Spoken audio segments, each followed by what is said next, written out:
Yang dihormati Tuan Haji Abdul Rasid bin Siraj, Pengusri Masjid Al-Pecah. Yang dihormati Tuan Haji Cik Man bin Yusof, Naib Pengurusi Majlis Al-Pecah. Yang dihormati Tuan Imam. Yang dihormati Barisan Ahli Jawatan Kuasa Masjid Al-Pecah. Yang dihormati Tuan Puan hadirin hadirat yang dirahmati Allah sekalian. Alhamdulillah, segala puji bagi Allah SWT kerana dengan hidayahnya dapat kita berada di Masjid Al-Pecah pada malam ini bagi sama-sama terus serta dalam majlis sambutan Isra Mi'raj pada tahun ini. Pihak majlis merangkapkan ucapan terima kasih kepada Tuan Penceramah kita pada hari ini kerana sudi menerima undangan kita dan seterusnya menyampaikan ceramah yang akan disampaikan pada sebentar saja lagi. Sebelum itu, izinkan saya membacakan sedikit biodata ceramah kita pada malam ini. Beliau yang dimasukkan ialah Al-Fadhil Ustaz Muhammad Fahmi bin Abdul Samad, Qadi Daerah Muar, berumur 42 tahun, berasal dari Kota Tinggi, Johor. Telah berkhidmat di daerah Muar mulai 3 Oktober 2016. Dengan tidak membuang masa, dengan segala hormatnya saya menyebut dan persilakan Al-Fadhil Ustaz untuk menyampaikan ceramah pada malam ini. Dipersilakan.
Assalamualaikum warahmatullahi ta'ala wabarakatuh.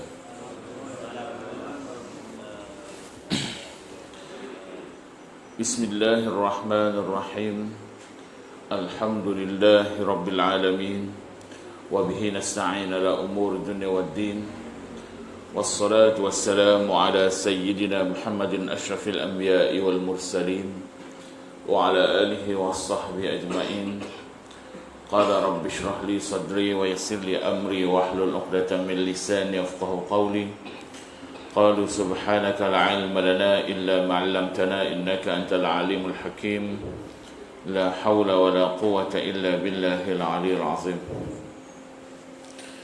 Allahumma salli salatan kamilah wa sallim salaman tamman ala sayyidina Muhammadin alladhi tanhalu bil 'uqad wa tanfarju bil kurab وتقضى بالحوائج وتنال بالرغائب وحسن الخواتيم ويستسقى الغمام والوجه الكريم وعلى آله وصحبه في كل لمحة ونفس بعد كل مألوم لك. اللهم لا سهل إلا ما جعلته سهلا وأنت تجعل الحزن سهلا إذا شئت سهلا. Terima kasih ucapkan kepada saudara pengurusi majlis yang bahagia, Tuan Pengurusi, Timbalan Pengurusi dan Ahli Jawatan Kuasa Masjid Parit Pecah. Seterusnya tuan-tuan guru, tuan-tuan haji, puan-puan hajah, tuan imam, tuan bilal, tuan noja, tuan-tuan dan puan-puan kasih sekalian, alhamdulillah, bersyukur kita kepada Allah Subhanahu wa taala kerana dengan limpah dan kurnianya maka pada malam yang bahagia ini dapat kita bersama-sama di rumah Allah di kawasan Parit Pecah ini untuk sama-sama dalam satu majlis yang disebut sebagai majlis Isra' dan Mi'raj. Tuan-tuan dan puan kasih sekalian, saya lalu jalan luar ni dah banyak kali. Kalau nak kira bilangan tu mungkin ratus jugalah. Ribu rasanya belum, ratus dah ada sampai. Paling tidak sebulan lalu depan ni 8 kali. Paling kurang 8 kali ataupun 6 kali. Mungkin lebih. Tak apalah. Cumanya alhamdulillah dapat hari ni berhenti dekat sini. Bertemu dengan tuan-tuan dan puan-puan sekalian. Ni nampak kalau tengok binaan ni macam dah lama masjid ni. Umurnya dah berapa tahun masjid ni agak? 60 tahun, 70 tahun lebih? Lebih Sebab kalau tengok dia punya design ni dalam ni mungkin tahun sebelum Merdeka ni, tapi mungkin tak sampai 100 lagi. Mungkin lah. Tuan-tuan dan puan kasih sekalian, bila kita nak cerita tentang Isra' dan Mi'raj ini, ni speaker luar dengar tak ni? Dengar. Apa nama? Bila cerita Isra' dan Mi'raj ini, maka sudah barang tentu kita melihat bahawa sambutan Isra' dan Mi'raj ini kalau di negara kita ni memang setiap tahun orang buat. Dan Malaysia ni tuan-tuan, saya tak tahulah negara lain, tapi setakat yang negara-negara saya pernah pergi, saya rasa ni Malaysia ni antara negara yang paling banyak cuti dalam dunia. Negara Malaysia ni paling banyak cuti dalam dunia dan negara paling banyak sambutan dalam dunia. Segala macam perkara kita sambut. Tapi sebenarnya bagus. Sebab apa? Sebab bila ada sambutan-sambutan ini adalah ruang dan peluang untuk kita buat amal kebajikan. Pertama sekali, bila ada sambutan macam ni, kita akan ada kerjasama, mesyuarat apa semua kan, gotong royong dan sebagainya. Lepas tu kalau sambutan yang besar-besar macam Mendur Rasul tu mesti ada makan. Dan kita tahu memberi makan orang ini adalah satu perkara yang besar, dia punya pahala dia. Kan Rasulullah pesan apa? Sebarkan salam, berikanlah makan, afsus salam wa at'imu ta'am wa wasilul arham, eratkan silaturahim, wasallu ghairakum niyam, dan solat pada waktu orang lain sedang tidur, tadkhulul jannata bisalam, kamu akan masuk syurga dengan sejahtera. Maknanya amalan yang kita buat ni mudah-mudahan termasuk dalam amalan-amalan yang dalam Islam banyak dia punya ganjaran dia. Dia kalau tak ada program ni, kadang-kadang dia punya nak jumpa dia tu payah kan. Jumpa jugalah, tapi tak macam ni lah. Tuan-tuan dan puan kasih sekalian, bila sebut tentang Isra' Mi'raj ini, sebelum saya masuk kepada kisah tentang Isra' dan Mi'raj ini, kita lihat sebenarnya apa yang berlaku kepada Rasulullah SAW sebelum peristiwa Isra' Mi'raj tu. Antaranya ialah disebutkan dalam kitab-kitab sirah ataupun kitab-kitab sejarah, kewafatan isteri Rasulullah SAW yang namanya Khadijah binti Khuwailid, seorang yang sangat sayang Rasulullah dan Rasulullah sayangnya. Seorang yang Rasulullah sayang dan dia pun sayang Rasulullah. Kalau kita tengok dalam sejarah, bagaimana bila Rasulullah SAW balik daripada Gua Hira bertemu dengan malaikat Jibril tu, kan dia sebut zammiluni, zammiluni, selimutkan aku, selimutkan aku. Rasulullah kesejukan. Sebab tak pernah jumpa suasana yang bertemu dengan Jibril ni. Jadi Khadijah lah orang yang berperanan pada ketika itu. Seorang wanita yang asalnya memang kaya, kan business women masa tu. Tetapi bila orang kata berjuang bersama dengan Rasulullah SAW dalam kehidupan itu, maka dia menerima keadaan itu dengan redha. Seorang yang sangat-sangat mengesankan kehidupan Rasulullah SAW pada ketika itu dan juga memberi kesan kepada perkembangan agama Islam. Sedikit sebanyak peranan Khadijah itu sangat-sangat hebat. Dari kalangan wanita, Khadijah adalah perempuan yang mula-mula masuk Islam, meluk Islam.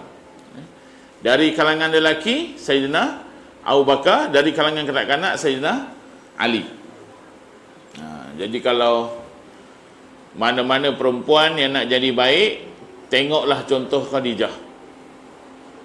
Tapi kadang-kadang orang timbulkan pertikaian. Dia kata, Ustaz, suami saya ni minta saya jadi macam Khadijah, tapi dia tu dengan Rasulullah jauh betul beza, dia kata.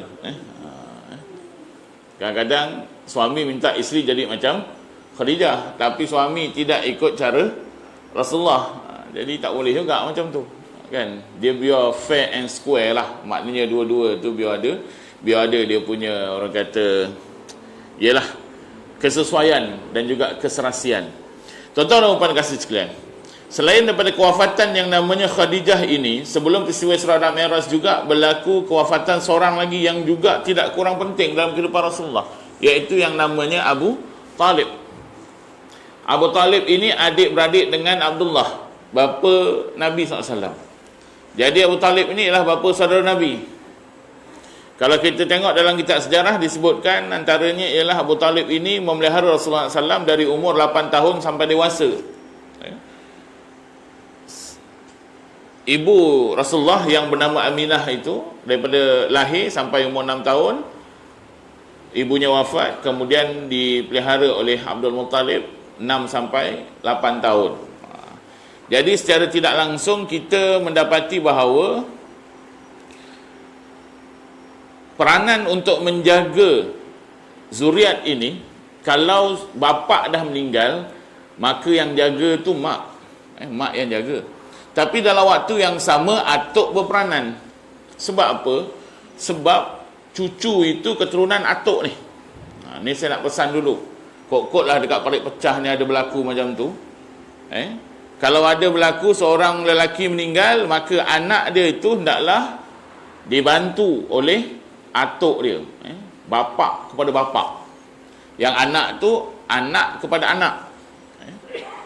Kita risau tuan-tuan, kadang-kadang ada segelintir, bila suami meninggal, dah isteri terkontang-kanting nak besarkan anak.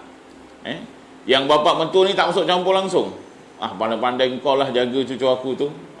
Sedangkan perkataan tu cucu aku, bukan cucu dia. Cucu aku.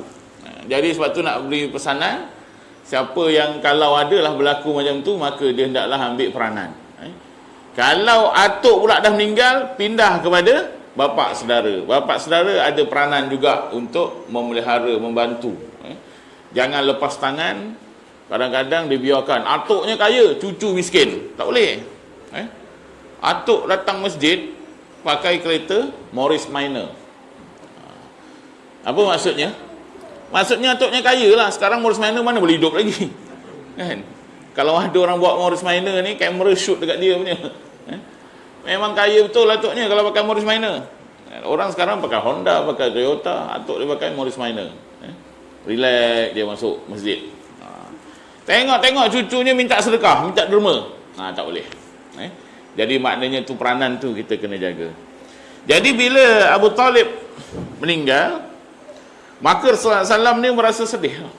Sebab pakcik kesayangan. Dan Abu Talib juga antara orang yang banyak mempertahankan Rasulullah daripada serangan-serangan kaum musyrikin. Dan mereka pun segan juga. Orang musyrikin ni segan juga dengan Abu Talib. Sebab Abu Talib ini anak kepada Abdul Muttalib. Abdul Muttalib ini Bani Hashim. Bani Hashim ini antara keturunan yang dihormati di kawasan itu. Saya tak tahulah kalau kat parit pecah ni keturunan apa yang bila sebut orang hormat. Kan? Sini ramainya orang apa sini? Jawa, Bugis, Banjar, Melayu. Sini Bugis pun ada, Jawa pun ada. Melayu pun ada. Jadi memang campur-campur betul.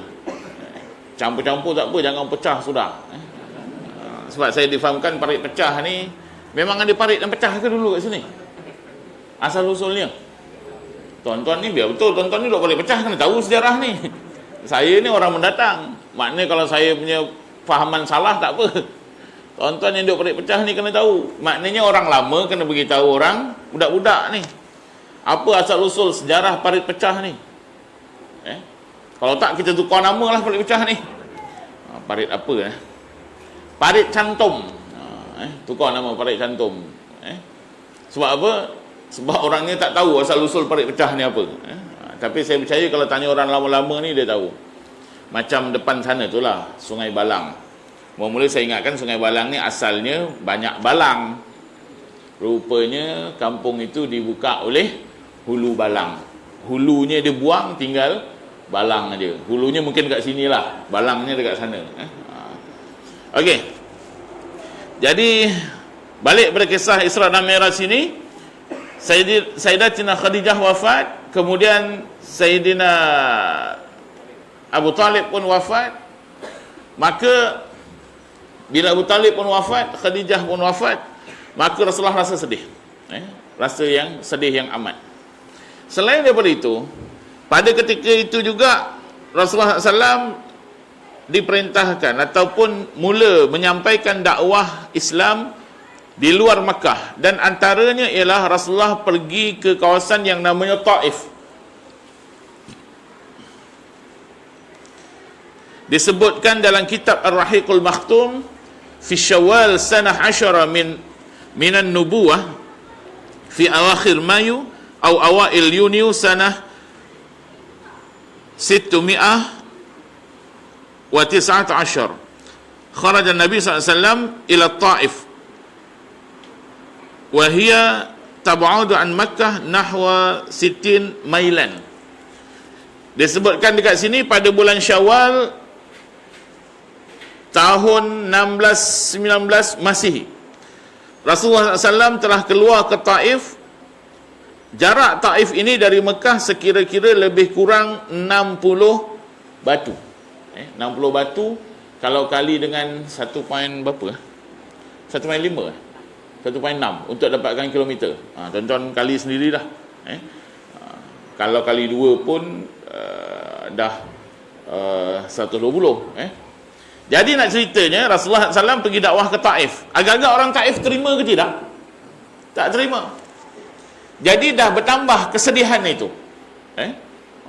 Ada yang sebutkan bahawa pada ketika itu memang orang kata sampai berdarah-darah Rasulullah ni, sampai pecah dia punya apa, tumitnya dan sebagainya. Maknanya kecederaan yang sangat menyakitkan pada ketika itu.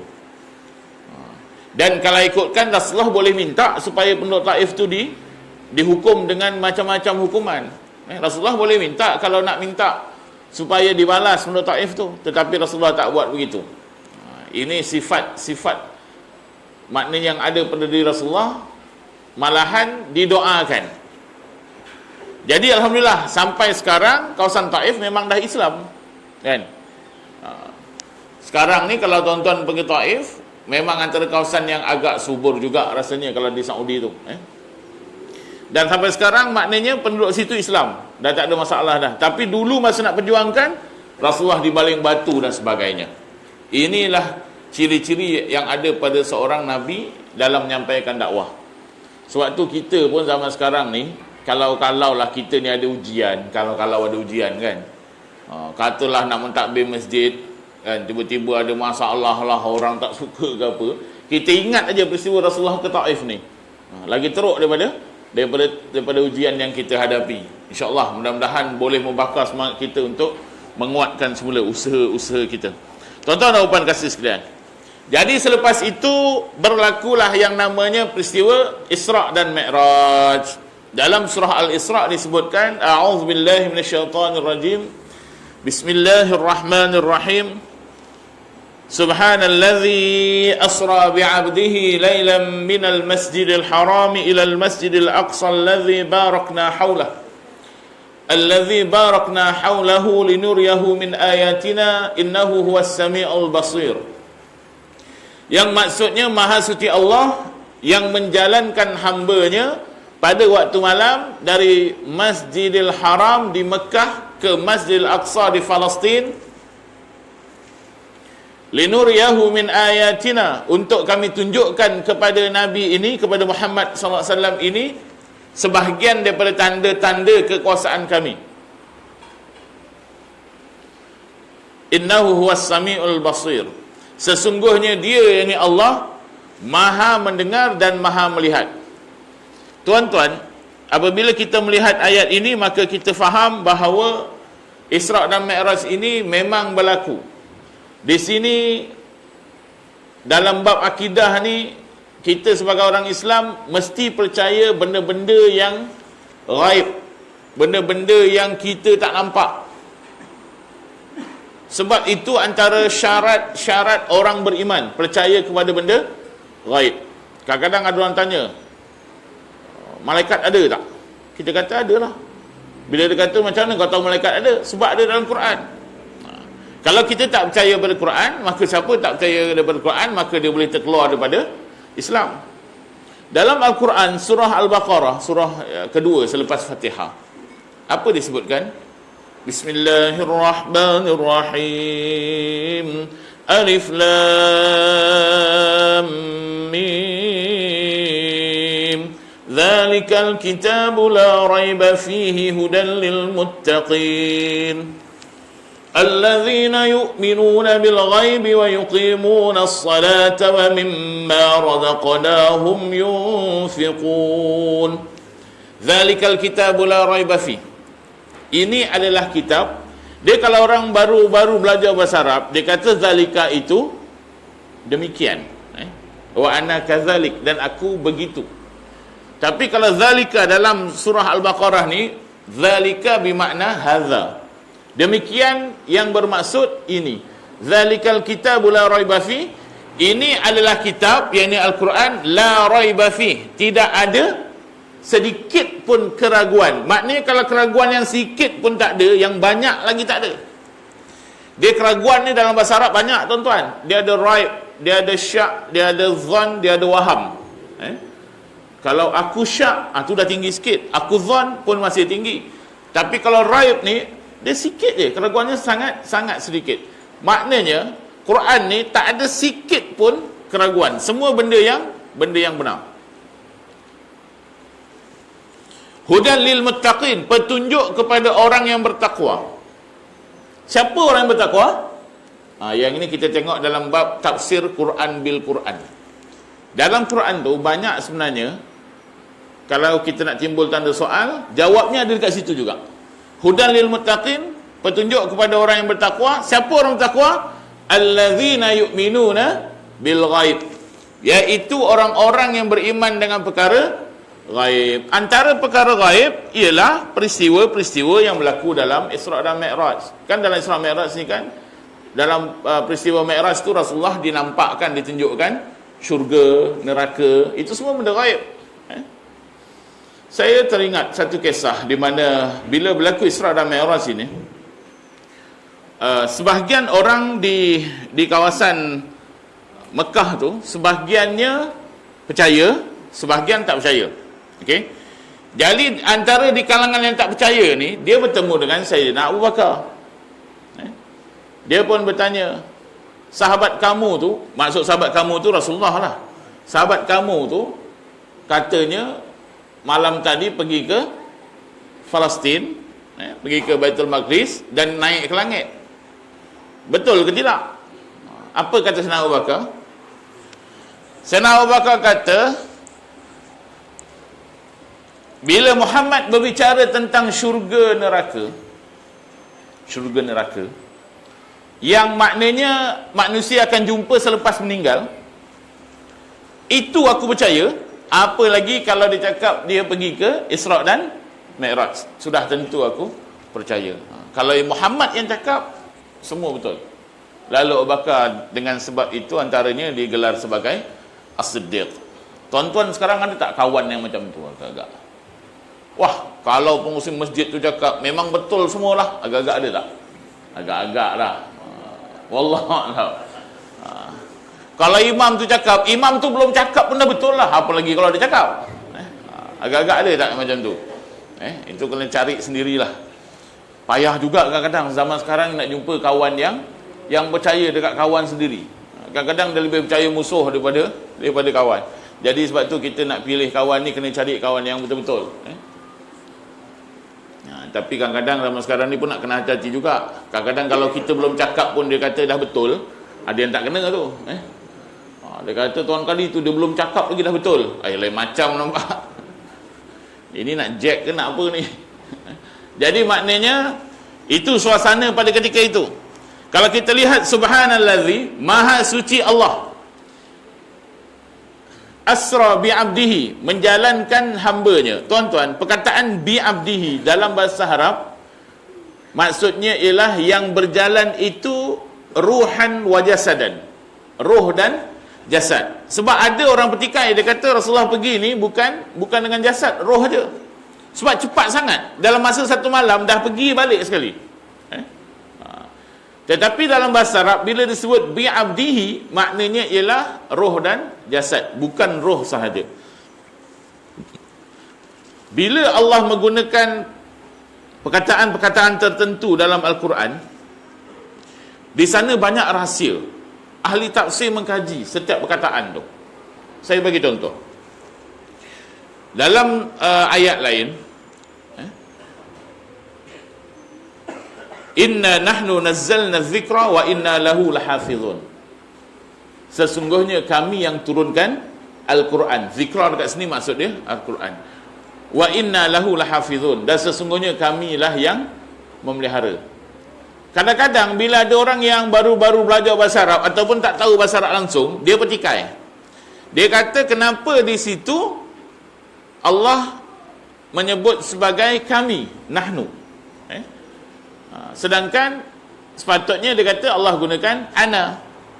Sepatutnya inna nahnu nazzalna zikra tu sepatutnya inni ana nazzaltu zikra.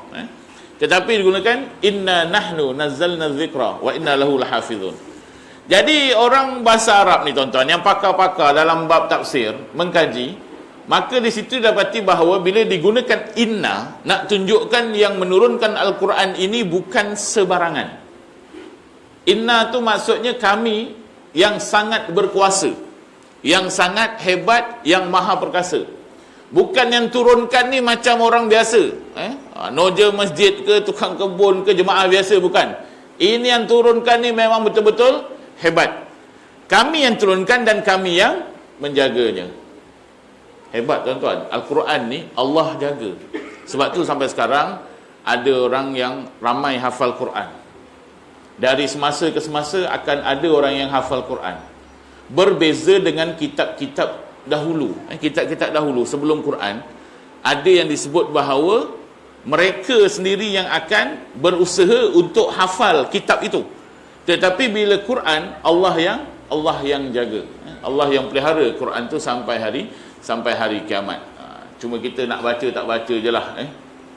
Jadi kena baca lah.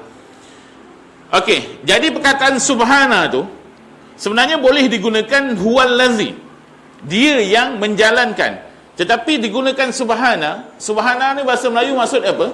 Maha suci. Maknanya yang menjalankan Rasulullah pada peristiwa Isra' dan Mi'raj ini bukan sebarangan. Allah yang maha perkasa. Ada yang kata Isra' Mi'raj ini berlaku dalam bulan Rajab. Rajab ni daripada huruf Ra, Jim, Ba. Rasul, Jibril, Buraq.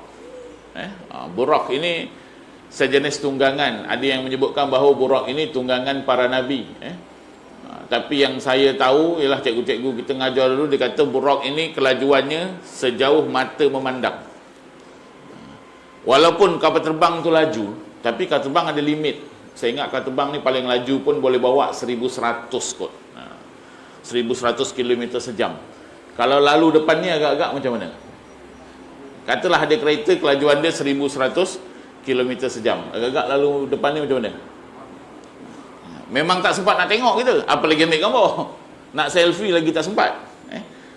Kereta paling laju dalam dunia berapa? 400 ada kot.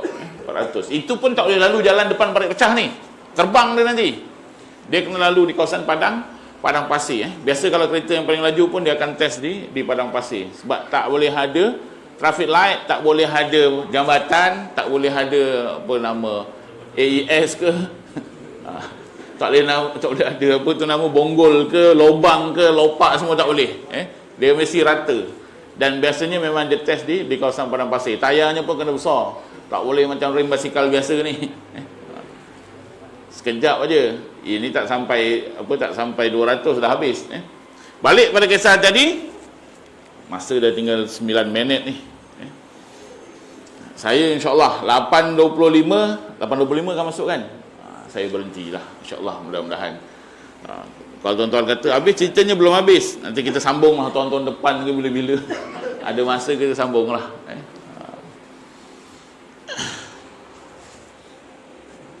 Tapi ni tengah fikir juga ni, agak-agak macam nak sambung lagi lepas azan isyak. Biasa orang dekat sini dia sambung lepas azan isyak ke dia terus berhenti? Sambung lepas azan isyak sambung lagi sikit. Takut jadi banyak pula. Dia punya sikit tu jadi banyak. Okey. Jadi subhanallazi asra bi 'abdihi lailan minal masjidil haram ila al masjidil aqsa. Maha suci Allah yang menjalankan hamba-Nya lailan. Lailan ini pada waktu malam. Tapi orang kita ni kadang-kadang buka Quran, dia letak nama anak. Itu yang ada orang namanya lailan. Biasanya lailan ni perempuan lah, jarang nama lailan lelaki. Tapi kadang-kadang kat Malaysia ni pening juga. Ada banyak nama yang orang lelaki perempuan boleh guna. Rohani. Rohani ni nama lelaki perempuan?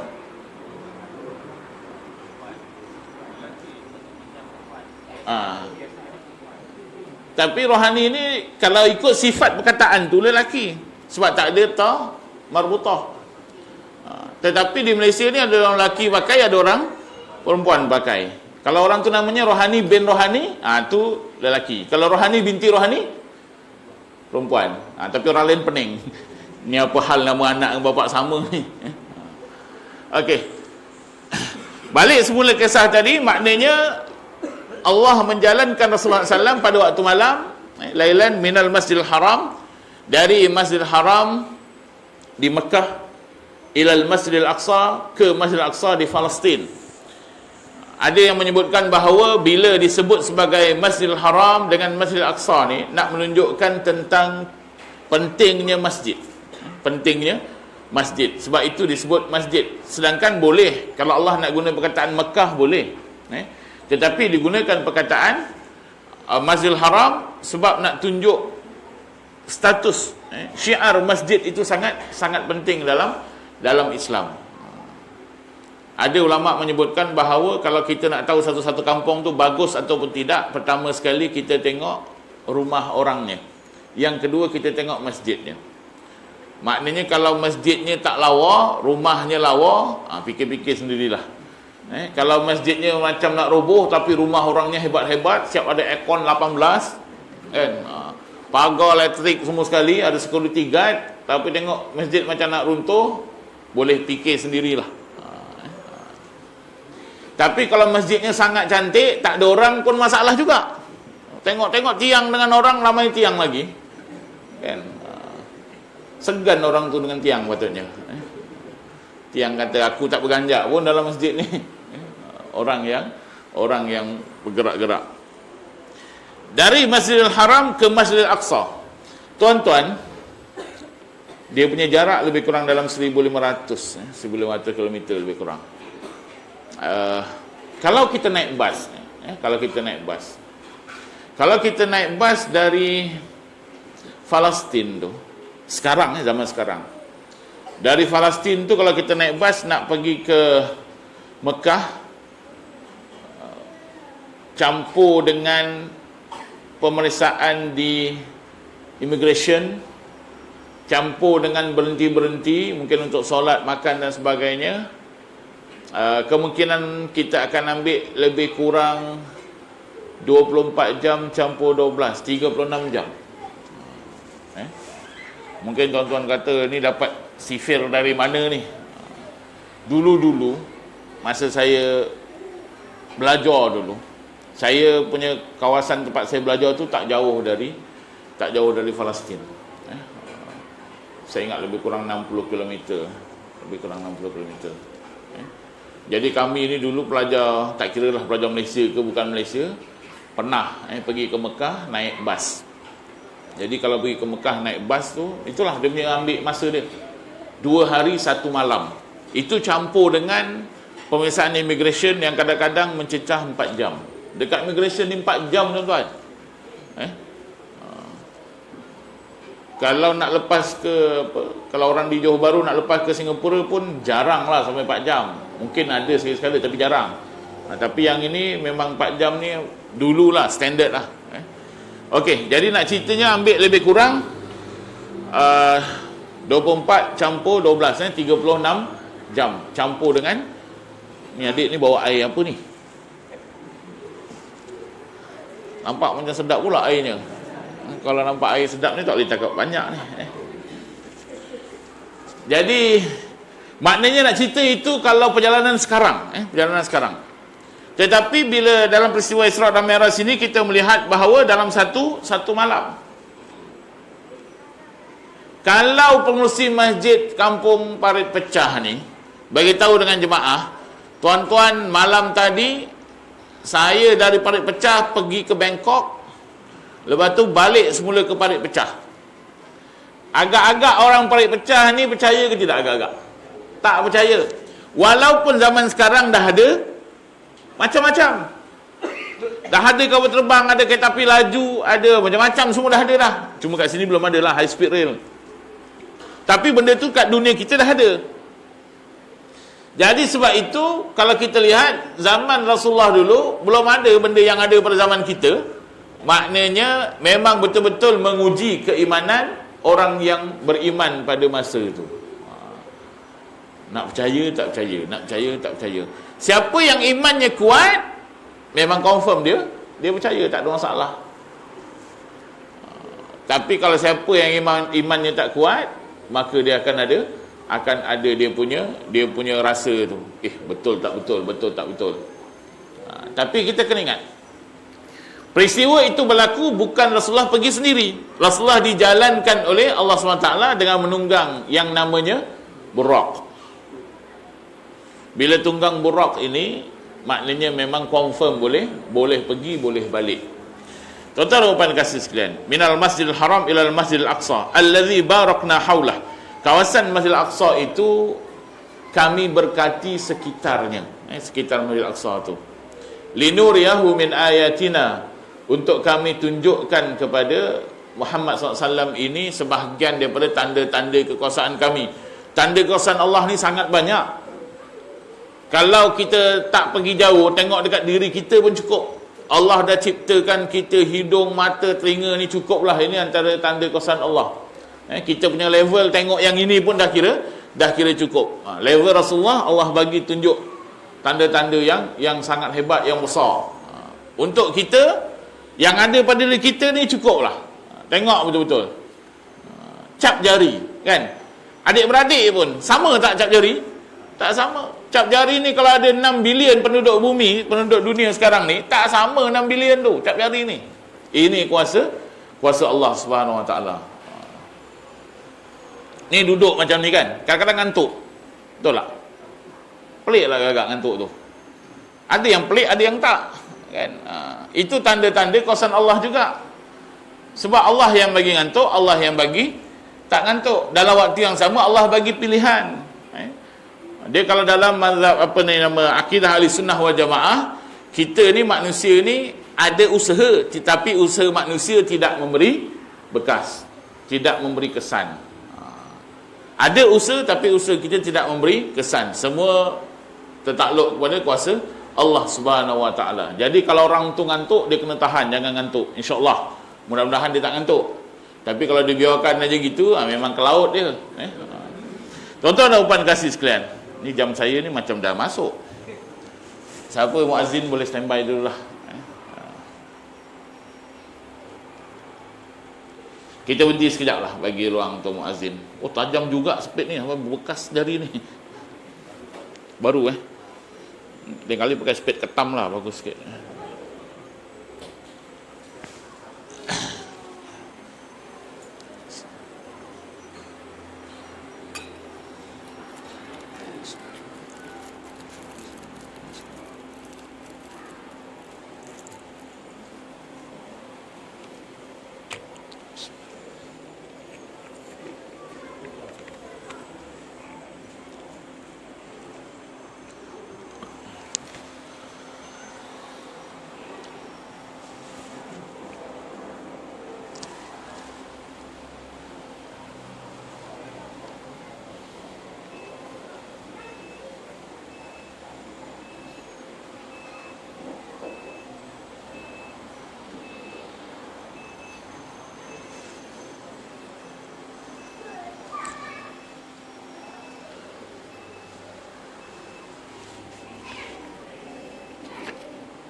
Tuan-tuan dan puan kasih sekalian, kita sambung lagi sikit lah. Saya ni sebenarnya risau kalau saya cakap sambung lagi sikit ni. Dia sebenarnya elok memang tak ada sambung, tapi kalau sambung ni tak tahu nanti nak berhenti pukul apa. Tapi saya tengok tuan-tuan lah, kalau tuan-tuan macam muka dah boring ni, kita berhenti lah. Kalau nampak muka macam okey lagi, kita sambung lagi. Tuan-tuan dan puan kasih sekalian, jadi peristiwa Isra dan Mi'raj ini merupakan satu peristiwa yang besar yang menguji keimanan bukan setakat pada zaman itu, malahan pada kita juga zaman sekarang ni. Nak tengok apakah sikap kita terhadap peristiwa Isra dan Mi'raj. Tapi alhamdulillah zaman kita ni sebab dah ada orang terangkan peristiwa Isra Mi'raj ni begini, macam ni, kita kena beriman, percaya dan sebagainya. Tapi zaman Rasulullah dulu, Rasulullah lah yang menerangkan benda tu. Jadi mungkin ada segelintir yang tidak percaya dan sebagainya. Okey. Sebelum peristiwa Isra dan Mi'raj tadi berlaku yang disebut sebagai perkara-perkara kesedihan, kematian Khadijah, kemudian Abu Talib dan sebagainya. Sebelum Rasulullah di Isra dan Mi'rajkan ini, Rasulullah dibersihkan hatinya. Dan ada beberapa kali dibersihkan hatinya, antaranya ialah ketika Rasulullah masih kanak-kanak, dan salah satunya ialah sebelum peristiwa Isra dan Mi'raj.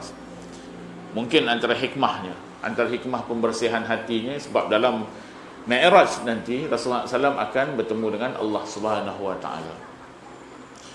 Jadi pengajaran kepada kita, bila nak menghadap Allah SWT, kita mesti bersih. Ada setengah orang kadang-kadang dia kata dulu-dulu lah ni, saya ingat masa dulu-dulu, saya muda-muda dulu, dia kata orang Johor ni, dia kata kalau nak pergi masjid mesti kena pakai baju Melayu, pakai kain pelekat. Ada yang cakap macam tu. Saya ni orang Kota Tinggi. Sebelum saya sampai ke Muar ni, di Kota Tinggi sana, orang Muar ni agak orang yang dihormati. Orang yang dihormati. Tuan-tuan kalau pergi Kota Tinggi, dari Sempang Kota Tinggi tu, kita akan jumpa kampung yang awal, antaranya ialah Pasak, Felda Pasak. Jadi orang selalu sebut kalau dekat kota tu, dia kata dari Pasak sampai ke Pengerang, dari Felda Pasak sampai ke Pengerang, kalau tak imam, Bilal orang Muar. Tu ayat dia tu. Tuan-tuan kena pegang tu. Itu ayat dia tu. Maknanya orang Muar ni bacaannya bagus. Siapa yang nak ngaku orang Muar kena baca di Quran dengan bagus. Kalau tak bagus, jangan ngaku orang Muar. Ngakulah orang tempat lain. Buat segan aja. Dan kita pun tahu orang Muar ni orang yang hebat. Menteri besar. Majoriti daripada Muar, termasuk menteri besar sekarang. Siapa lagi? Sosial kerajaan negeri. Majoriti dari Muar. Jadi maknanya orang Muar ni orang hebat. Jadi tuan-tuan jangan merendahkan tahap orang Muar tu dengan buat benda-benda yang pelik-pelik. Termasuklah benda-benda yang berlaku, perpecahan dan sebagainya. Okey. Peristiwa Isra' ni Rasulullah dijalankan dari Masjidil Haram pergi ke Masjidil Aqsa. Dan ada beberapa tempat yang Rasulullah serta malaikat Jibril dengan Burak ini berhenti. Antaranya ialah disebutkan Tur Sina. Tur Sina tempat Nabi Musa bermunajat tu. Kemudian Bait Laham. Bait Laham ni di kawasan Palestin, tempat di mana Nabi Isa dilahirkan. Sampai sekarang ada Bait Laham ni. Dan bila dah sampai dekat Masjid Al-Aqsa, maka di situ Rasulullah bersolat. Rasulullah yang jadi imam. Makmumnya siapa? Makmumnya semua para nabi. Dia kalau dah semua tak boleh guna para. Kalau cikgu bahasa Melayu marah ni. Dia mesti pilih salah satu. Para nabi ataupun semua nabi. Kita ni kadang-kadang bahasa Melayu huru-hara tuan-tuan. Ngaku je Melayu. Kan? Awak datang dari mana? Daripada Muar. Salah. Mesti dari Muar. Daripada orang. Tu bolehlah daripada. Okey. Kan jadi kelas bahasa Melayu pula malam ni. Okey. Kemudian dah bersolat di situ, Rasulullah jadilah imam kepada para nabi. Maknanya Rasulullah ni ialah cip kepada semua nabi dan rasul. Rasulullah nombor satu. Dan kita ni pun termasuk di kalangan mudah-mudahan umat yang baik. Di kalangan umat-umat manusia ni, umat Nabi Muhammad ni yang paling baik, yang paling bagus. Tapi kita janganlah duk bangga gitu je. Wah, kita jangan risau lah mak. Kita ni cemat kita yang paling bagus. Di kalangan Nabi-Nabi ni umat Muhammad yang paling bagus. Takat macam tu je tak jadi apa. Sebab bagus tu dengan perlaksanaan, bukan dengan percakapan. Dia mesti ada dia punya tindakan-tindakan dia. Tuan-tuan dan puan kasih sekalian. Okey. Disebutkan dalam kitab ni, "Tsumma araja bihi tilkal lailah min Baitul Muqaddis ila as-sama'id dunya fastaftah lahu Jibril fafutiha lahu." Naik ke langit, dan di sana dari Baitul Maqdis tu naik ke langit dengan Jibril, lalu Jibril pun minta izin dekat setiap langit ni. Setiap level langit tu ada dia punya penghuni dia. Dan disebutkan di langit yang pertama, di sana mereka bertemu dengan Abul Bashar. Abul Bashar ni bapa kepada manusia. Siapa dia? Nabi Adam alaihissalam. Lalu diucapkan selamat datang dan sebagainya. Dia beri salam, jawab salam. Kemudian dilihatkan Allah SWT kepada Rasulullah dan malaikat Jibril roh-roh su'ada. Su'ada ni orang yang baik di langit yang pertama ni. Orang yang baik ini di sebelah kanan dan orang yang jahat di sebelah kiri di langit yang pertama. Kemudian naik ke langit yang kedua. Langit yang kedua ni diminta izin untuk buka dan beri salam. Di situ berada Nabi Yahya bin Zakaria dan juga Nabi yang tak ada bapa. Siapa Nabi tak ada bapa? Nabi Isa bin Maryam. Lalu dia bagi salam, dijawab salam dan sebagainya. Kemudian bertemu pula, naik pula langit yang ketiga. Di langit yang ketiga ni Rasulullah dan Jibril bertemu dengan Nabi yang handsome. Siapa dia? Nabi Yusuf. Jadi kalau ada orang nama Yusuf dekat Parit Pecah ni, mudah-mudahan dia handsome lah. Kalau dia tak handsome pun buat-buat macam handsome, okey lah. Dia sebenarnya nama ni penting tuan-tuan. Sebab nama ni melambangkan doa. Kalau orang tu apa nama dipanggil dengan nama yang tak elok, itu doa kepada dia, kan? Jadi sebab itulah nama ni melambangkan Tuhan punya nama. Contohnya ialah antara Asmaul Husna tu ada satu namanya Al-Wahhab. Wahhab ini ialah Maha Pemberi. Jadi kalau siapa namanya Abdul Wahhab, dia mesti suka beri pertolongan kepada orang. Tuan-tuan siapa yang tak berapa duit, tak berapa ada duit katanya, boleh tanya dengan yang namanya Abdul Wahhab ni. Kalau dia ni tak suka beri, derma ke masjid pun tak masuk tabung, mungkin kena tukar nama lain agaknya. Kalau Wahub pun dekat-dekat, takut ditukar bakhil. Jadi kalau siapa tuan-tuan ni, siapa yang ada nama ni, pastikan tuan-tuan tahu makna nama tuan-tuan. Saya kadang-kadang kalau jumpa orang, saya tanya nama dia. Ada yang saya tanya tu kadang-kadang dia memang tak boleh jawab sebab nama dia memang tak ada. Pastikan tapi itulah, kalau nama-nama yang jauh, yang pelik-pelik tu kadang-kadang memang tak ada nama. Namanya siapa? Taruklah. Memang tak ada nama lah. Tak ada maksud nama tu. Tak ada makna. Tapi alhamdulillah lah, sekarang ni kalau kita pergi sekolah-sekolah kebangsaan, saya kadang-kadang tengok nama kawan-kawan anak saya tu, wah, hebat-hebat nama dia. Ada yang perempuan tu nama dia Irdina, Natasha, Sofia. Maknanya memang nama yang sedap lah. Irdina, Natasha, Sofia binti Wagiman. Nama anak memang kelas, nama bapak pening. Jadi sebab tu maknanya pastikan kalau tuan-tuan dapat cucu, siapa yang muda-muda ni dapat anak, letak nama anak yang baik. Jangan letak sebarang-sebarang. Dicantumkan maknya Maznah, bapak Daud, apa cantumnya? Mazda. Tak boleh. Itu tak boleh. Letaklah nama yang ada makna yang baiklah. Okey. Seterusnya naik pula ke langit yang keempat, bertemu dengan Rasul yang kedua. Siapa Rasul kedua? Senyap je. Idris. Nabi Idris alaihissalam. Kemudian naik ke langit yang kelima, bertemu dengan saudara Nabi Musa. Siapa dia? Nabi Harun. Nabi Harun. Seterusnya naik ke langit yang keenam, bertemu dengan Nabi Musa.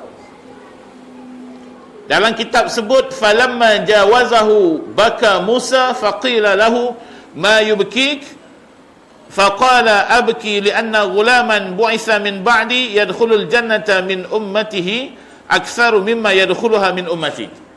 Sampai berjumpa dengan Nabi Musa, Nabi Musa menangis. Bila Nabi Muhammad SAW jumpa dengan Nabi Musa kat langit yang ke-6 ini, Nabi Musa menangis. Lalu dikatakan kepada Musa, ma yubkik, kamu nangis ni sebab apa? Kata Nabi Musa, abki li'anna ghulaman bu'itha min ba'di yadkhulul jannata min ummatihi aktsar mimma yadkhuluha min ummati. Aku nangis ni sebab lelaki. Dia kalau ghulam ni ada setengah bahasa Arab, maksudnya budak lelaki. Sebab Nabi Musa mungkin lebih awal agaknya. Dia kata, aku nangis ni sebab lelaki yang diutuskan selepas aku, umatnya masuk syurga lebih ramai daripada umat aku. Maknanya dalam syurga nanti umat yang paling ramai ialah umat Muhammad SAW. InsyaAllah, mudah-mudahan kita termasuk dalam istilah itu. Tuan-tuan dan puan kasih sekalian, kemudian naik ke langit yang yang ketujuh. Di langit yang ketujuh, Rasulullah bertemu dengan Nabi bapa kepada dua orang Nabi, iaitu Nabi Ibrahim. Nabi Ibrahim ni anaknya lelaki yang dua orang tu, Nabi Ismail dengan Nabi Ishaq. Nabi Ishaq dengan Nabi Ismail adik-beradik sebapa. Bapaknya Nabi Ibrahim. Kemudian naik lagi bertemu dengan Allah Subhanahu Wa Taala dan diwahyukan dengan benda yang diwahyukan 50 salat. Turunlah Rasulullah. Lalu dekat Nabi Musa.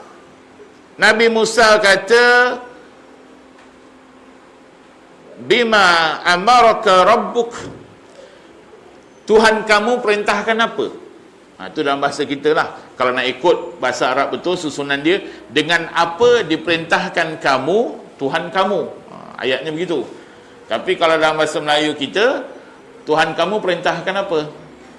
Rasulullah menjawab, bi khamsina salah, dengan 50 solat.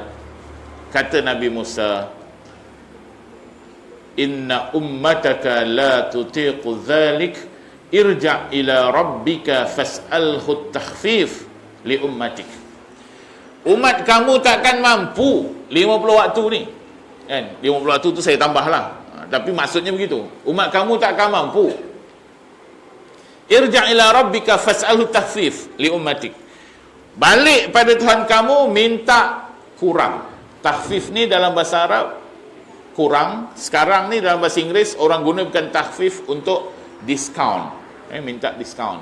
Dia ada dua, takhfif dengan takhfid. Jadi bila disebut macam tu, Rasulullah pun bertemu semula dengan Allah.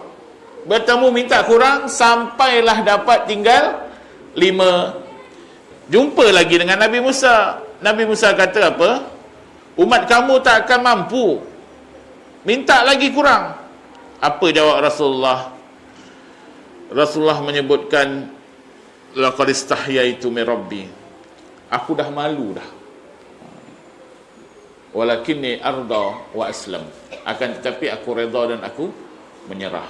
Daripada 50 minta kurang sampai dapat 5. Tuan-tuan kalau beli barang dekat parit pecah ni, ada tak benda yang harga RM50, lah dapat RM5? Tak ada, kecuali barang tu memang harganya RM3, kan?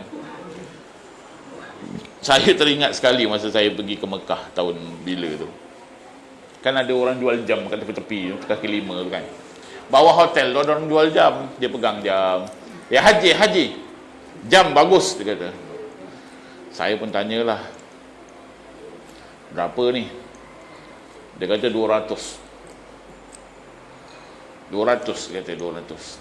Kita tengok, wah Rolex boleh tahan juga. Tuan-tuan tahu saya dapat berapa daripada 200 tu? 18 rial.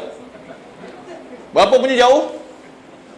100 berapa jauh ni? 182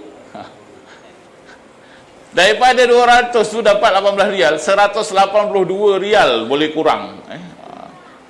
Tapi kalau tuan-tuan pergi tak dapat, jangan salahkan saya pula. Saya pergi cari orang tu, tak dapat pun sampai 18 rial kan. Itu dia tengok pada rezeki masing-masing lah. Jadi daripada 200 dapat 18 rial. Cuma mungkin bukan semua orang yang jual jam akan letak harga macam tu kan. Cuma nak ceritanya tuan-tuan, bila nama diskaun ini, memang bendanya kadang-kadang boleh dapat banyak, boleh dapat sikit. Tetapi dalam peristiwa Isra' dan Mi'raj ini, maknanya Rasulullah SAW mohon kepada Allah SWT supaya dikurangkan daripada 50 waktu itu, dan akhirnya dapat tinggal 5 waktu. Agak-agak 5 waktu ni banyak ke sikit? Agak-agak senyap je. Kalau dulu tu dia sebenarnya tak boleh guna kalau. Jika ditakdirkan 50 tu tak kurang, sampai sekarang ni 50 waktu, agak-agak sempat ke tidak kita ni? Tengah main bola tu, sekali satu perlawanan tu mau 3-4 waktu kena berhenti. Jadi nak ceritanya itulah antara jasa Rasulullah SAW, di mana bila Nabi Musa pun sendiri cadangkan begitu, Rasulullah pun bertemu dengan Allah, dapat kurang sampai tinggal 5 waktu daripada 50. Maknanya dia punya diskaun dia 45 berapa persen kalau kira persen berapa? 90. 90%. Kita jangan samakan dengan hidup kita lah. Tapi inilah yang dilaksanakan oleh Rasulullah SAW dalam, maknanya supaya umatnya itu tidak begitu terbeban. Nabi Musa pesan, inna ummataka la tutiqu dhalik. Yang 5 ni pun Nabi Musa suruh minta kurang lagi. Sebab Nabi Musa pun Nabi tuan-tuan, kan? Jadi bila Nabi ni dia punya idea dan juga pemikiran tu mesti pemikiran yang logik, yang realistik, yang orang kata adalah dia punya alasan hujah-hujah dia. Umat kamu takkan mampu, 5 ni pun tak mampu. Betul tak agak-agak yang Nabi Musa cakap tu? Agak-agak betul tak? Betul. Itu yang bila kita fikir-fikir, betul rupanya. Kalau dulu 50 sampai sekarang, memang lingkup. 5 ni pun ada yang lingkup, kan? Jadi sebab tu tuan-tuan, kita nak kena faham benda ni. Tuan-tuan dan puan kasih sekalian, antara gambaran-gambaran yang ditunjukkan kepada Rasulullah SAW dalam peristiwa Mi'raj ini banyak. Antaranya disebutkan ialah Rasulullah dihidangkan dengan susu dan juga arak. Rasulullah pilih susu. Malaikat Jibril kata, amma innaka law akhaztal khamra ghawat ummatak. Ghawat ummatuk. Kalau kamu pilih arak, umat kamu akan binasa. Itu pesanan malaikat Jibril. Rasulullah pilihkan untuk kita susu. Apa beza susu dengan arak? Banyak sangat bezanya. Pertama sekali, arak kalau minum mabuk. Kita pernah dengar tak orang minum susu mabuk? Ada susu masam. Susu dah basi, kalau ada minum memang boleh mabuk. Tapi kalau susu yang baik, tak mabuk lah. Arak ni kalau yang minum budak-budak tak boleh, orang tua je. Susu budak-budak boleh minum, orang tua boleh minum tak susu? Boleh, malahan memang disuruh. Baik lelaki, baik perempuan kena minum susu ni. Kalau yang berumur ni dia suruh minum apa? Entah apa benda lah. Enlin Gold terutamanya orang perempuan lah, untuk ngelakkan estosporosis ke apa benda lah bunyi dia tu. Kan salah sebut kan jadi estosporosis pula. Itu yang penyakit kencing tikus. Apa yang sakit apa tu, tulang tu tulang reput ke apa benda tu. Reput tulang. Macam yang si ada sata tu kreng goyang tangannya. Jadi nak ngelakkan tu kena minum susu. Jadi tuan-tuan, maknanya susu tu semua peringkat orang, peringkat umur boleh minum. Arak ni memang tak boleh lah. Baik budak, baik orang tua, semua sebenarnya tak boleh. Kemudian diperlihatkan kepada Rasulullah SAW Malik. Tahu Malik? Malik ni siapa? Malik ni ialah penjaga, disebut sebagai khazinun nar, penjaga neraka. La yadhak, tidak ketawa. Dan tak nampak pula mukanya senyum malaikat Malik ni. Jangan tuan-tuan pula tengok orang tu tak apa nak senyum, wah malaikat Malik dah datang dah. Tak boleh macam tu. Kita ni kalau nampak orang ada yang tak kena, tuan-tuan, apa yang kita kena buat? Kita kena doakan. Sebab Rasulullah lalu pesan, doakan. Nampak orang macam ada yang tak betul, doakan. Nampak orang, ada seorang tu dia bertanya dengan seorang syekh di Mesir kalau tak silap. Dia tanya, dia kata, ya syekh, saya ni ada jiran saya ni memang tak pergi masjid, tak pergi surau ni. Apa hukuman kita nak kenakan dekat jiran ni? Dia tanya macam tu. Dia tanya apa? Kalau saya ni ada jiran ni tak nak pergi solat ni, apa hukuman nak kena kat jiran tu? Syekh tu kata apa? Hukumannya kau kena pergi rumah dia, ajak dia bawa pergi masjid. Bukan suruh pergi apa ni, pukul ke apa benda, tak. Kau yang nak pergi masjid ni kena ajak dia pergi masjid. Sebab kadang-kadang tuan-tuan, minta maaf cakap, segelintir lah, tak ramai, segelintir yang pergi masjid ni dia rasa dia bagus. Dia rasa jiran dia kat rumah tu tak bagus. Jadi dia kata, kau tengok tu sebelah tu, maghrib buka TV kuat-kuat, tak pergi masjid lah tu, nak jadi apa dah. Dia pun sok naik motor pergi masjid. Dia rasa dia bagus, kan? Dia nak kena dengar jawapan syekh ni. Maknanya dia paling tidak cubalah, kan, hari-hari lain ke apa benda ke jumpa orang tu, mat, jomlah kita pergi masjid, kan, ajaklah. Tengoklah cara masing-masing tuan-tuan kena gunakan. Tuan-tuan kan pandai cakap, kan orang Pariputah ni semua pandai, kan. Kena gunakanlah kebijaksanaan, kan, carilah macam mana cara. Tapi jangan sampai buat cabutan bertuah, siapa pergi masjid dapat nombor bertuah. Itu tak ada lah. Kalau buat macam tu nanti banyak pula kos nak kena keluar. Okey, seterusnya, masa dah tinggal sikit ni, saya target pukul 9 nanti insyaAllah. Tapi macam banyak lagi nak sebut. Seterusnya, gambaran orang yang Ada daging yang baik di sebelah kanan, di sebelah kirinya, satu sudut ni daging yang bagus, yang segar, yang elok. Yang sebelah ni daging yang busuk. Dia dengan lahapnya, dia pergi makan daging yang busuk, dia tinggalkan daging yang elok. Ini adalah gambaran orang yang berzina. Ada isteri dekat rumah, ada suami, dah dia cari yang lain. Tuan-tuan, kalau kita buat zina ni, risau kita. Kita pun ada anak, ada cucu. Risau kita. Setiap tahun anak zina ni memang melambat-lambat. Kita boleh katakan lebih kurang dalam, saya ingat paling tidak 50,000 adalah setahun. Anak zina ni, 50,000 ada setahun. Tuan-tuan bayangkan. Sebab itulah kita kena perkuatkan undang-undang syariah. Kita nak kawal orang daripada bawa motor boleh aksiden, kita kenalkan undang-undang, pakai helmet, hadkan laju, nombor plate, lampu, kan? Kita buat undang-undang supaya orang tidak masuk parit. Kita bukan buat undang-undang tu nak nyusahkan orang tu. Kita tahu dia memang dah susah, duit pun tak berapa ada, kan? Tapi kita buat undang-undang supaya dia selamat, bawa dengan tertib. Kadang-kadang saya lalu jalan depan ni lah, tapi tak tahu lah parit pecah ke, parit cantum ke. Malam-malam kadang-kadang ada motor, dah lah pakai baju hitam, seluar hitam, kasut hitam, motornya pun warna hitam, lampu belakang tak hidup. Kalau kereta, kadang-kadang kita perasan lagi. Kalau lori, kena hujan renyai-renyai pula. Jadi sebab itulah kita nak kena faham. Ada suasananya dalam keadaan yang macam ni, kita kena perkuatkan kita punya undang-undang. Kadang-kadang ada orang tak setuju. Dia kata ini undang-undang apa, peribadi ni tak payahlah nak kacau, kan. Orang nak dengan siapa kat rumah dia ke, dengan siapa dekat mana-mana, biarlah. Tak boleh macam tu. Kita nak kawal supaya anak zina ni tidak bertambah. Sebab sekarang ni pun dah banyak sangat sekarang ni. Jadi kita nak kawal supaya tidak semakin banyak ni balasan kepada orang yang berzina tadi.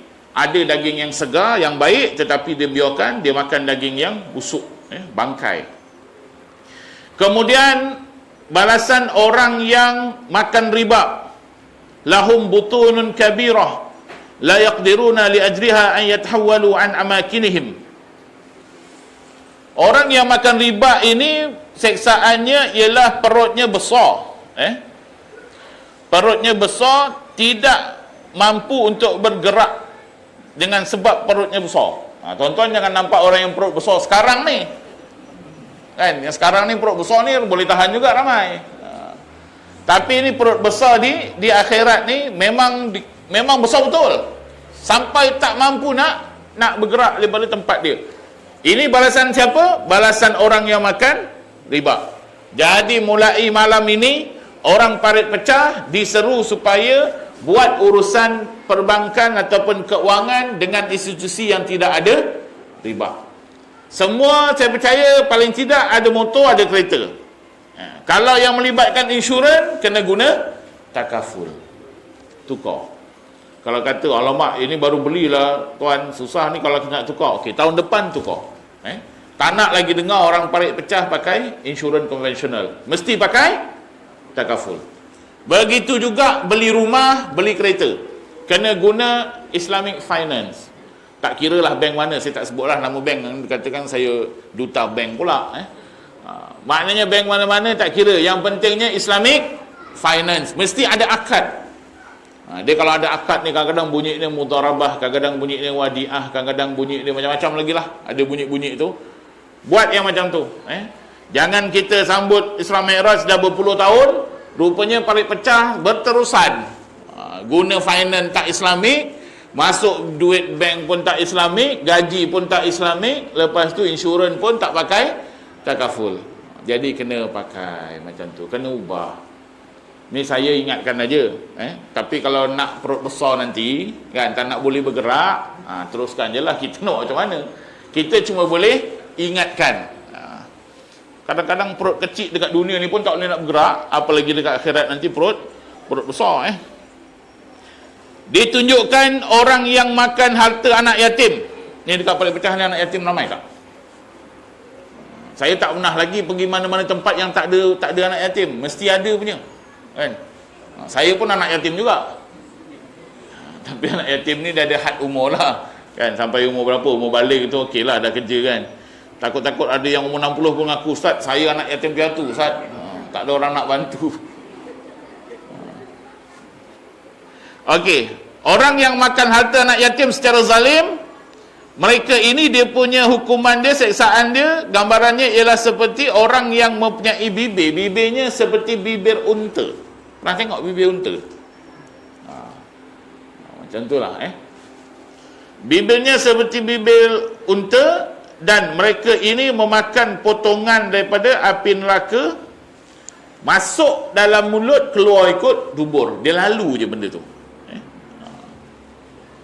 Tuan-tuan, dalam peristiwa Isra' dan Mi'raj ini Rasulullah ditunjukkan sifat-sifat syurga, sifat-sifat neraka. Sifat neraka ni sangat dahsyat. Kan, neraka kan ada banyak tingkatan tu. Sifat neraka ni sangat dahsyat, yang kita kena minta dengan Allah supaya kita tidak dicampakkan ke dalam itu. Antaranya disebutkan apa? Apa makanan orang dalam neraka? Pokok zakum kan? Pokok zakum. Pokok zakum ni macam mana? Dia berduri. Pokok zakum ini berduri. Tuan-tuan, kita kalau dekat dunia ni, dekat tuan-tuan dekat Parit Pecah ni, tak jauh dari Parit Jawa. Kadang-kadang kat pasar Parit Jawa tu ada jual ikan parang, ikan terubuk. Dua ikan ni banyak duri. Senang tak nak makan? Susah. Tapi pokok zakum ini lebih teruk daripada tu lagi. Pokoknya sangat berduri, dan itulah makanan orang ahli neraka. Siapa yang haus dalam neraka, apa minumannya? Cairan daripada timah. Panas. Disebutkan bahawa belum sampai mulut, baru dekat depan, muka dah betul-betul kepanasan, terpanggang mukanya. Baru tengok je, belum masuk airnya lagi. Cuba bayangkan. Itulah minuman ahli neraka. Wal'iyazbillah. Sebab itulah kita kena sama-sama, maknanya berusaha supaya diri kita dan kaum keluarga kita dijauhkan daripada api neraka. Selalu kita doa, Rabbana atina fid dunya hasanah wa fil akhirati hasanah wa qina azabannar. Sebab itu dalam Quran disebut waqina, dia tak sebut waqini. Waqini ni saya, waqina kami. Maknanya nak masuk syurga, nak jauhkan daripada neraka, jangan seorang-seorang, tapi kena beramai-ramai. Tuan-tuan nak masuk syurga, jangan masuk seorang-seorang. Ajak sekali jiran sebelah, jiran depan, jiran belakang, kan? Kena ajak sekali. Ramai-ramai masuk syurga. Sifat neraka, walaupun kita sebut makanan dengan minuman, orang dah ngeri dah. Belum sebut lagi yang benda-benda lain. Memang sangat dahsyat. Yang jenis potong lidah, yang pecahkan kepala, kan? Macam-macam lagi. Kita tengok pula sifat-sifat syurga. Apa sifat syurga antaranya? Sifat syurga antaranya ialah wa fakihatum mimma yatakhayyarun, dan buah-buahan yang mereka boleh pilih. Kita dekat dunia ni, kalau kita makan banyak-banyak buah-buahan ni kita makan banyak-banyak, mudarat. Makan banyak-banyak buah yang manis boleh kena diabetes. Makan banyak-banyak buah apa nama dia, kita tak boleh makan banyak. Tapi dalam syurga, buah-buahan yang enak-enak, makan macam mana pun dia tak buang air besar, sebab semua akan bertukar jadi peluh. Walahmi tayrin mimma yashtahun, dan dalam syurga ni makanannya ialah daging burung yang sangat-sangat, memang sangat sedap betul. Sekarang ni kalau kita makan puyuh pun kadang-kadang dah rasa sedap dah, tapi dalam syurga sangat-sangat sedap dia punya makanan dia. Wahurun ain. Wahurun ain ini bidadari ada dalam syurga. Jadi yang perempuan jangan risau, sebab isteri yang solehah dia akan jadi ketua bidadari. Kadang-kadang ada juga yang protes, dia kata, Ustaz, tak adil lah Ustaz macam tu. Kenapa pula suami saya dapat bidadari, saya dapat jadi ketua bidadari? Suami dapat lebih aja, dia kata. Dah lah dekat dunia lebih, dekat akhirat pun lebih. Kita jawab dekat dia, makcik, di akhirat nanti insya-Allah masuk dalam syurga tidak ada yang namanya sifat cemburu, tak ada. Dia cemburu ni dekat dunia, dekat parit pecah ni cemburu, ya Allah melambat-lambat. Dekat parit pecah ni melambat-lambat sifat cemburu, tapi di akhirat nanti tak ada sifat cemburu. Selesai masalah, tak ada cerita-cerita bab-bab macam tu. Jadi tuan-tuan, sifat syurga pun diterangkan, sifat neraka pun diterangkan. Sebagai penutup pengajaran daripada peristiwa Isra' dan Mi'raj, yang pertama sekali, beriman dengan Allah dan perkara-perkara ghaib ini perlu diperkuatkan. Dalam ayat surah Isra' tadi disebut hujung dia, innahu huwas sami'ul basir. Sesungguhnya Allah dialah yang maha mendengar dan maha melihat. Sebab apa? Ulama mencari dia punya rahsia. Rupa-rupanya apa yang Allah sebut itu ada pengajaran. Pengajarannya ialah selepas peristiwa Isra' dan Mi'raj berlaku, mesti ada orang yang pertikai, dan setiap pertikaian tu Allah dengar dan Allah lihat. Yang seterusnya ialah kefarduan salat. Ini memang paling besar. Rukun Islam yang lain semua melalui malaikat Jibril, tapi yang salat ni terus direct kepada Rasulullah SAW. Yang ketiganya penyatuan umat. Ini pun tuan-tuan, kita pun nak kena hati-hati lah sekarang ni. Nampaknya umat kita ni makin hari makin pecah. Jadi kita kena bersatu, tuan-tuan. Cukuplah menjadi pengajaran kepada kita apa yang telah berlaku di Syria, berlaku di Libya, berlaku di Iraq, yang sampai sekarang tak boleh nak didamaikan. Jadi kita kena jaga. Kadang-kadang ada juga benda yang diviralkan dalam WhatsApp tu, yang dia kata apa, dulu orang-orang negara Arab tu semua makan membazir kan. Dia kata sebab dengan perbuatan itulah antaranya lah asbab dia sekarang ni mereka ditimpa bencana. Jadi kita kajilah benda tu, kita ada buat ke tidak, kan?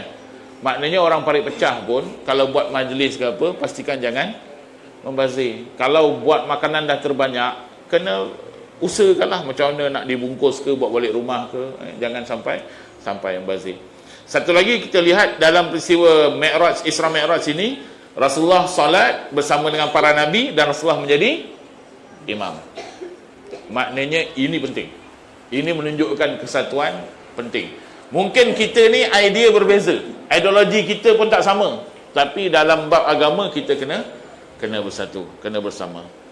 Seterusnya peristiwa-peristiwa yang ditunjukkan kepada Rasulullah, antaranya umur dunia seperti perempuan tua. Maknanya umur dunia ni memang dah tua sangat dah. Jadi kita tak perlulah nak terlalu terlampau sangat nakkan dunia. Tak salah kita ambil kenikmatan yang ada di dunia, tetapi kita kena ingat tujuan kita, hidup kita ni untuk menuju akhirat. Semua kita ni adalah tetamu, tuan-tuan. Saya tetamu, pengurusi tetamu, Pak Imam pun semua tetamu. Ini bukan rumah kita. Okay? Kita jadi tetamu. Bila jadi tetamu, prinsipnya apa? Pertama sekali, tetamu mesti balik. Betul tak? Ada tak tetamu terus duduk kat rumah? Kalau ada lah yang datang daripada raya tahun lepas kat rumah tuan-tuan, tak boleh balik, report polis. Pergi balai, beritahu, cik, ada tetamu kat rumah saya ni daripada raya tahun lepas sampai raya tahun ni tak boleh balik. Macam mana nak buat ni? Itu bukan tetamu, itu dah jadi penunggu. Dia kalau tetamu ni dia mesti balik. Betul.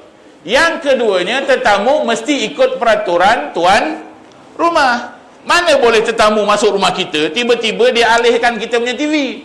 TV kau ni tak sesuai lah dekat sini. Screwdriver ada screwdriver. Dia cabut belah sini, dia letak belah sini.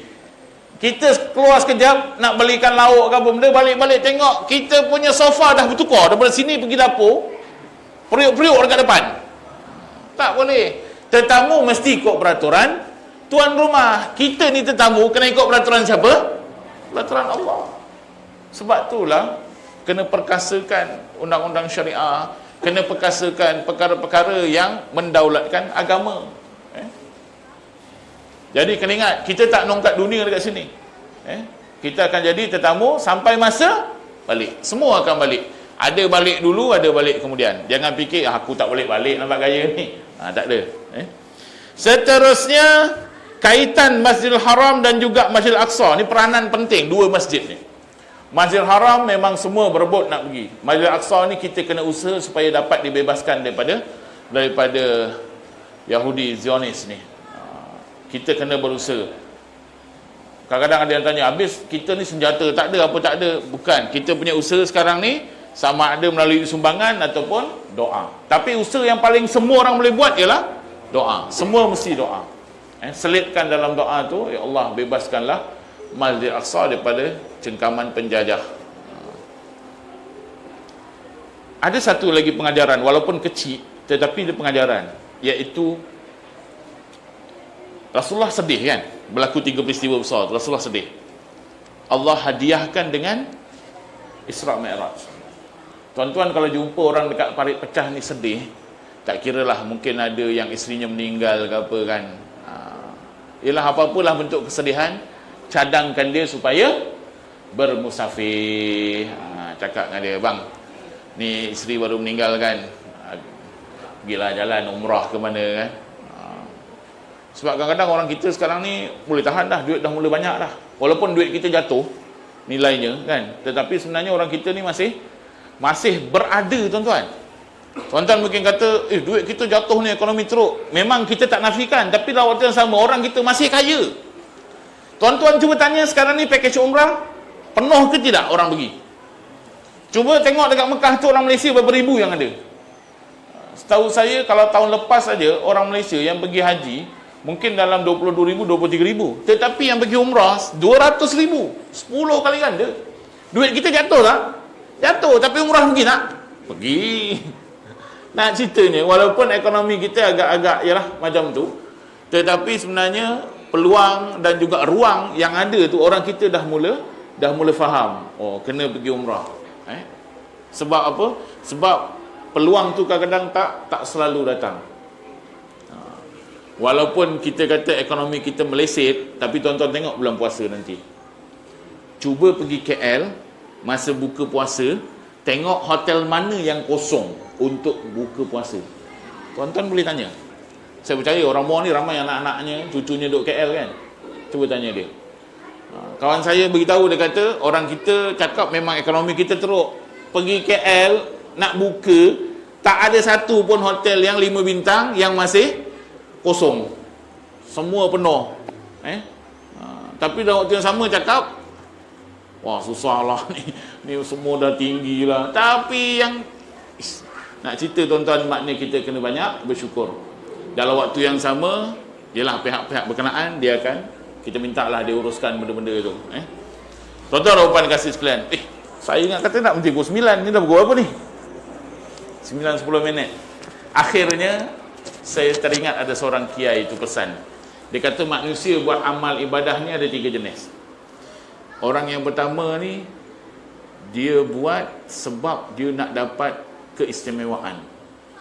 Dia solat nak dapat pahala ni, dia puasa nak dapat pahala ni, dia sedekah nak dapat pahala ni. Ini namanya ibadah saudagar. Maknanya businessman punya ibadah. Semua benda dikira. Dekat rumah dia ada buku catatan ibadah. Tadi sedekah berapa? Sekian-sekian. Orang yang kedua, dia buat ibadah sebab dia takut. Aku solat ni sebab takut kena masuk dalam neraka. Aku sedekah sebab takut jadi bakhil. Dia semua buat benda semua sebab takut. Yang ini ibadah apa? Ini ibadah penakut lah kiranya. Dan yang ketiga, orang yang buat ibadah sebab dia nak redha Allah. Yang ini yang paling betul. Maknanya kita buat sesuatu tu biarlah Allah redha dengan kita. Kita cuba rebut yang ini. Jadi tuan-tuan, saya rasa cukuplah setakat ni dulu. Ingat tadi beritahu dengan Cikgu Razi sampai pukul 8.25 je. Nampak-nampaknya dah, ni set silap ni 9.25 ni. Jadi kita cukup setakat ni dulu yang dapat sampaikan. Mudah-mudahan apa yang saya berikan ini berkongsi lah. Saya bukan nak ngajar tuan-tuan kan. Semua ni semua hebat-hebat depan ni. Orang Muar katakan kan, memang hebat-hebat semua sekali. Bukan nak ngajar, tapi kita berkongsi lah, ingat mengingat sedikit berkaitan dengan Isra dan Mi'raj, dan juga amalan-amalan dalam agama. Jadi saya mohon maaf salah dan silap. Aku qali hadza wa sallallahu alaihi. Sekian wabillahi taufiq wal hidayah. Wassalamualaikum warahmatullahi taala wabarakatuh.